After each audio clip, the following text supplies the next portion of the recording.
So, how did philosopher John Locke think that people ought to be educated as young adults? Think high school going into college. Locke's ultimate aim was to create independent thinkers who are not afraid of authority, but are also self-controlled and responsible so that they can be citizens who will protect their liberty. So to that end, he recommends that parents and teachers stay away from shouting at and berating their kids, because this encourages them to turn their brains off, to be afraid or submissive. He wants them to be able to think for themselves. When dealing with how to teach them to read and write, his emphasis is on how to use this learning to encourage intellectual independence. He cautions against making any learning task, but particularly reading, into a chore. It should never be posed as a requirement or a punishment. Instead, students should be enticed through their natural curiosity to read, because they want to. What a novel thought. In all things, the focus should be on self-motivation, not only because kids would learn best that way, but because Locke is trying to develop men who do not simply do what they're told and are never motivated primarily out of fear or obedience, but are capable of thinking on their own and contradicting authority figures if necessary. Locke takes direct aim at the prevailing scholastic method of education for the same reason, to loosen the grip of authority on the minds of young men.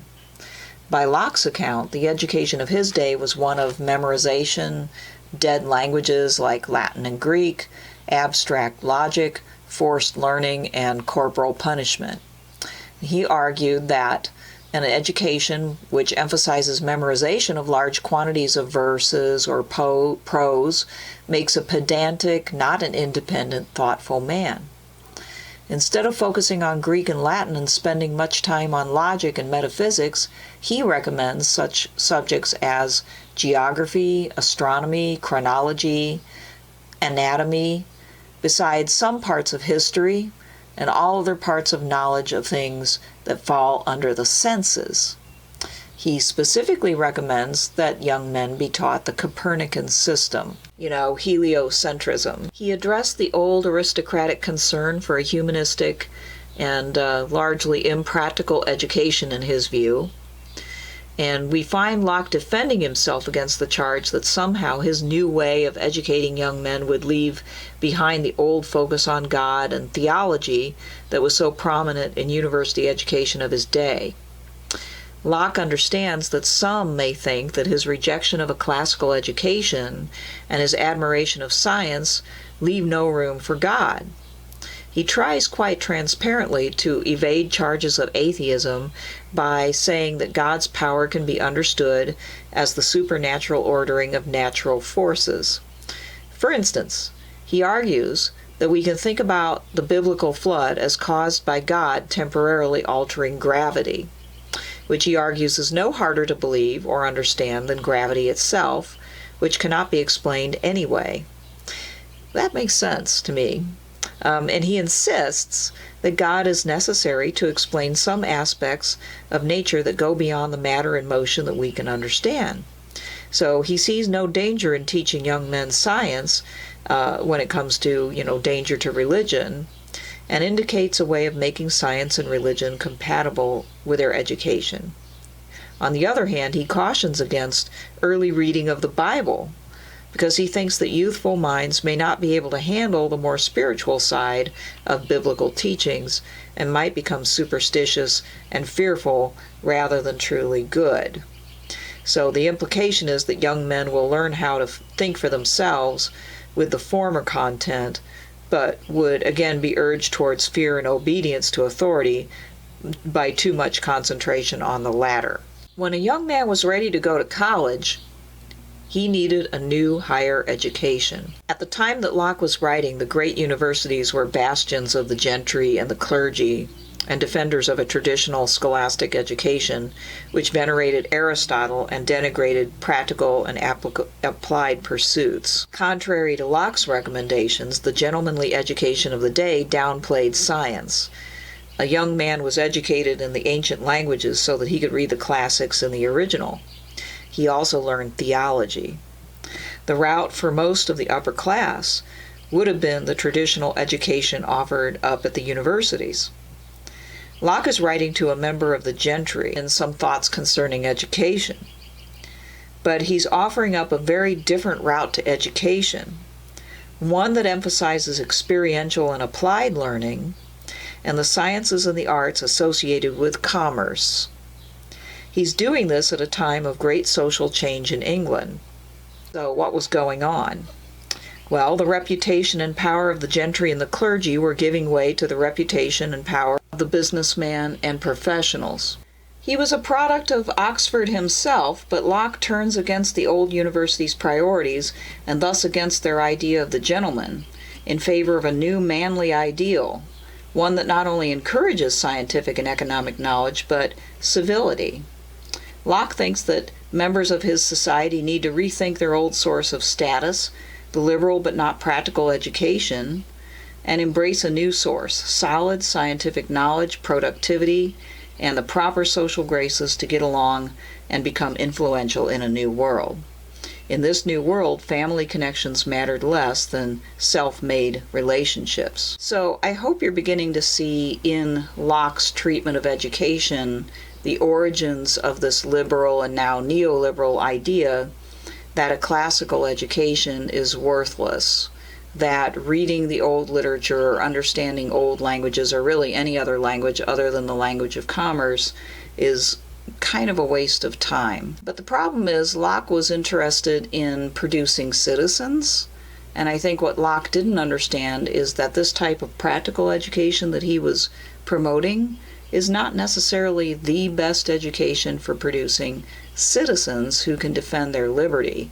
It's very good for creating people who can plug into a job and try to get ahead in commerce. But there is a disconnect between the priorities of a liberal education for commerce and that is required for citizenship. But Locke thought that members of his society needed to rethink their old sources of status, the liberal but not practical education, and embrace a new source, scientific education. He spends time in the latter part of Some Thoughts Concerning Education on instilling a proper sense of virtue and good breeding in young men in order to make them socially and politically effective. I find this very interesting. In a discussion of the practice of sending young men off on a tour of Europe at a fairly young age of 15 or 16 years old, Locke warned that they might get into trouble while abroad, becoming tempted to engage in drinking, using prostitutes, or having flings with loose women, rather than thinking about society and culture. Young men are still learning self-control, he said, still learning to internalize their sense of honor. And if derailed when they're too young, they might never recover. He reasoned that a person's virtue is by far harder to obtain than the worldliness he may pick up on such a trip. He preferred that a young man be a little less worldly in this sense and save his travels for when he's older and has enough virtue to be able to resist the temptations that could corrupt his character. A young man who gives in to debauchery and pursues a sort of false manliness loses the good character that has been built up in his previous training. Indeed, Locke states that a manly air can be had by experiences at home, such as learning to dance and engaging in adult conversation. And these experiences should be pursued first in order to create a, quote, fence to his virtue when he goes into the world under his own conduct. Sturdiness and independence are needed because they make it possible to maintain one's virtue as an adult. Rather than defining manliness and self-assurance as virtues, Locke identifies them as necessary to preserve virtue.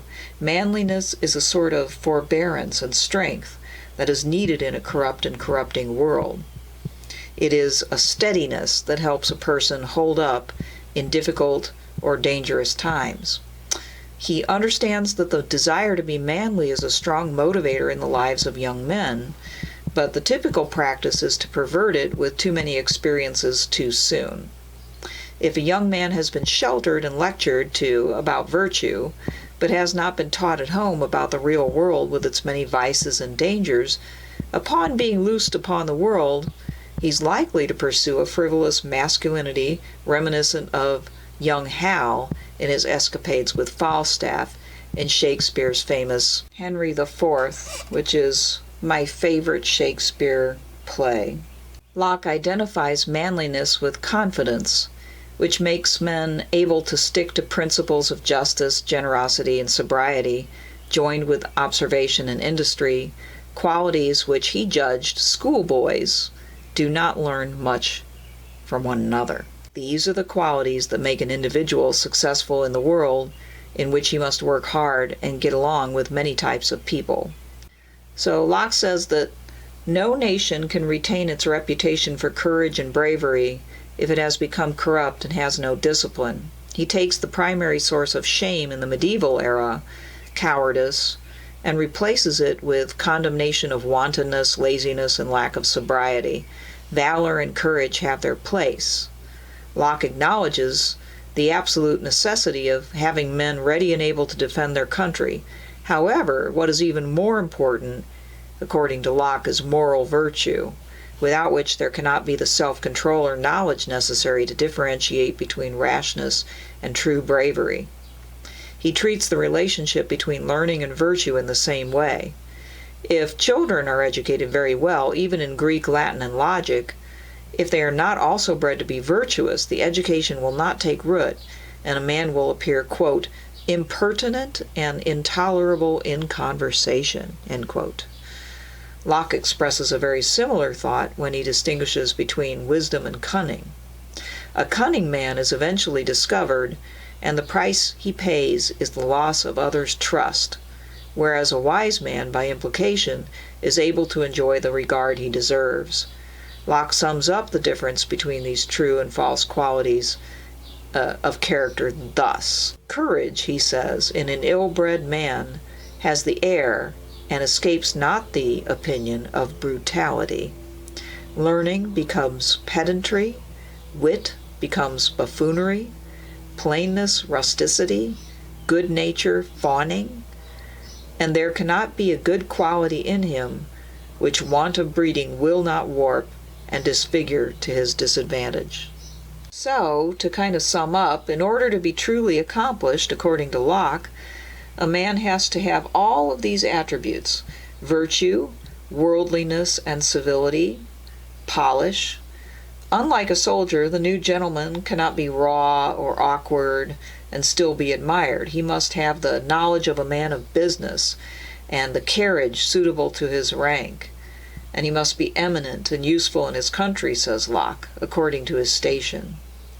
When ill-bred, men can be victims of a sheepish bashfulness, a misbecoming negligence, and disrespect in our carriage. A sign of good breeding is a measured humility, in which people avoid the arrogance of assuming their worth and acting as though they are better than others, but in which they are also comfortable performing those duties that they have assumed according to their self-achieved rank in society.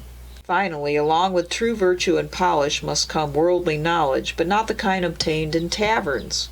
With an aim to make him just as adept at politics as at business, Locke advises that a young gentleman should be well educated in civil law and political history. He should study the law, not with the aim of besting others in court, but knowing how his government operates and being able to operate within it. To this end, he should study the English Constitution and common law, as well as modern legal and political authorities. Along with a study of English history, this study will equip a man to be able to assess the laws of his country. This knowledge, along with a fine ability to express himself in speech and writing, will make for a formidable citizen capable of doing his country much good. This last piece of advice connects Locke's writings on education back to his political philosophy, because it takes such a new gentleman to create the vigilant citizenry that Locke thought necessary in the second treatise of government. As I've already mentioned, there are some problems with that because the education that he proposes is so pragmatic and so more or less narrow that it may not have created the expansiveness of imagination necessary to be a full-fledged member of a community and a citizen. And that's just something for us to consider, because when we study Locke, we're studying the very foundations of liberalism. And as we've discussed in many of these other videos, liberalism has much good to offer. And I don't think we want to throw out the baby with the bathwater, but we do need to recognize its flaws. And this very pragmatic education is something that Wendy Brown and many other people have critiqued, and I think with some good reason. Did Locke have in mind this dampening of civic spirit? No. And of course our education is far watered down compared to what Locke thought that we should have, for instance, in the area of history. Nevertheless, the emphasis on pragmatic learning towards a very specific end of being the businessman, may not be good enough for the citizen. Just some food for thought. Next time we'll move on to Rousseau and what he has to say about education.